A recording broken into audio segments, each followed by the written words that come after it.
మనం ఒక్కసారి బయట సొసైటీలో కనుక మనం వెళ్ళామంటే అక్కడ ఎవరైనా సరే ఒక విషయం గురించి మాట్లాడుతున్నారు అంటే అది మెయిన్గా మూడు రంగాల గురించి ఉండిద్ది. ఒకటేంది రాజకీయం, లేదు అంటే సినిమా ఇండస్ట్రీ, లేదు అంటే స్పోర్ట్స్. ఈ మూడు గురించే కదా. అయితే మరి దీంట్లో భాగంగా ఇప్పుడు మనకి ఇది ట్విట్టర్ వేదికగా ఈ ఆగస్టు 1 నుంచి ఆగస్టు 31 వరకు మరి ఈ ట్విట్టర్లో మెయిన్గా చర్చించుకున్న అంశం ఏదన్నా ఉందా అంటే అది రాజకీయ అంశాల గురించి అనే చెప్పాలి. సో దాంట్లో భాగంగా మెయిన్గా మరి నరేంద్ర మోడీ గారి గురించి ఎక్కువ చర్చ జరిగిందనమాట. అయితే మరి అంత ముందు చూసుకుంటే ఇది జూలై మంత్లో మరి ఇదే చర్చ మరి జూనియర్ ఎన్టీఆర్ గారు విషయం చూసుకుంటే ఆయన 3rd ప్లేస్లో ఉన్నారు జూలై మంత్లో.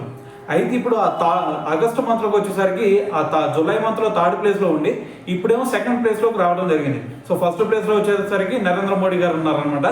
అయితే మరి ఈ లిస్ట్లో కనుక మనం ఒక్కసారి చూసుకుంటే మరి ఈ డేటా మొత్తం కూడా ఎక్స్ నుంచి ఏదైతే డేటా తీసుకున్నారో దానికి ఆధారంగా ఈ డేటాను అయితే ఇప్పుడు మనకి ఇవ్వడం జరిగిందనమాట.